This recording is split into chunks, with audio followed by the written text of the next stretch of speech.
Today I want to answer a question: do we really have to do the Sabbath year? Is it really necessary if we practice permaculture, if we practice regenerative farming, no-till gardening? We don't really disturb the soil, and we let it be, and we plant our stuff, but this is permaculture.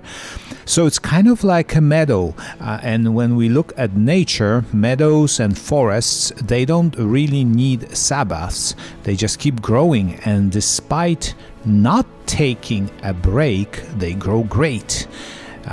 There is never a shortage of new plants and new growth in a forest. So why do we need to take a Sabbath year when we do permaculture? So I want to show you something interesting. Hello, dear homesteaders. So this is our front yard. This is our front yard, which is now an orchard. It will be an orchard. There's a few small trees growing with some ugly sticks surrounding them. That's my idea of protecting the trees from deer. We had a big problem with deer coming here and eating our, everything. So once the trees are large enough to grow and not to be damaged, I'll take the sticks off and it should look beautiful. But for now, it is what it is. But the thing is, when we first came, this whole front yard was oxeye daisies, yellow flowers, the white and yellow flowers, oxeye daisies. And I thought it was always going to be oxeye daisies, because once a weed establishes themselves, then that's what you get.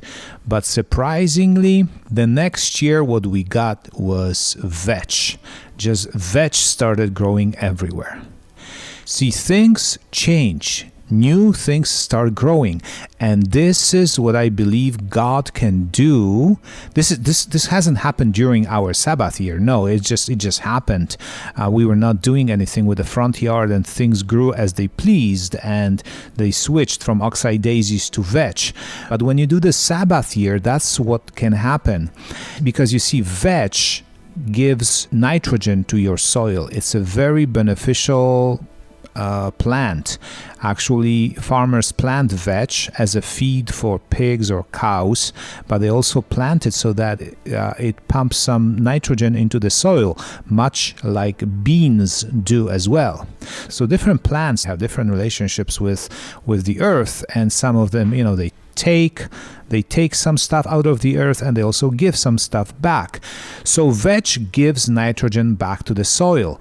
And obviously God thought that if we were planning on using this front yard, our front yard could use some nitrogen, as it did.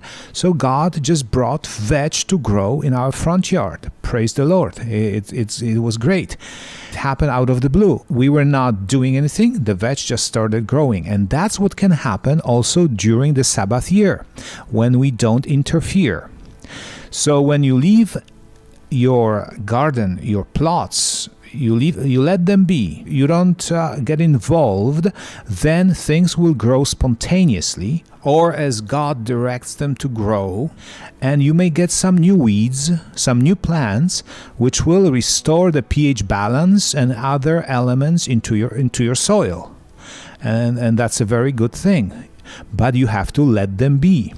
If you keep planting, even if it's permaculture, even if this is non-invasive as much as you can be non-invasive, you are still planting some stuff. You are still removing some weeds. You are interfering. You are doing some stuff to the soil. So the soil is not free to grow whatever should be growing. That's number one. Number two, number one for me, I just want to take the Sabbath year. I want to apply the Sabbath year to the soil and to the whole land and to us, just because God says so. Basically, that's obedience. And you might say, well, this is in the Old Testament. Well, I believe that God's law is God's instructions on how to live, on what to do, and it's always better than our ideas. Even if we don't understand why God tells us to do something or not to do something, we should follow His instructions, because He knows better, and He's God. So that's my reason for just obeying God and trusting that He knows better than me, which He does, of course. But number two thing is that God can arrange things in a way that we can't. Of course, we can override God, and we can just dump a bag of nitrogen into the soil. We can put a few bags of fertilizer into the garden, and of course things will grow and we will achieve some success. But this ecosystem is so complicated. There are so many microbes, microorganisms, bacteria, all sorts of worms and bugs, that we have no clue how they interact and what can come out of this equation if we add something or remove something. God designed this whole system, and He knows much better than us how this ecosystem should work. So that's why I want to leave it to Him. And if He says leave it for a year and things can be arranged, leave it for a year, don't touch it. And then when we leave it, I think this is what happens in our soil.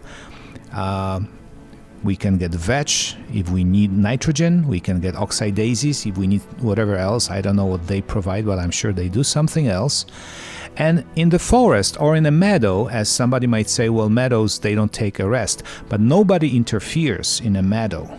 Nobody ever goes and plants stuff in a forest. Nobody weeds in a forest. So nobody covers the forest with some kind of fabric to prevent weeds from growing. There's no human input, right? So things still grow as God arranges them, and we want to provide that kind of environment only for 1 year out of 7 of non-interference, letting things grow the way God wants them to grow, and I think that's the best for us and for our land. Thanks for listening. I'll talk to you later. Bye-bye.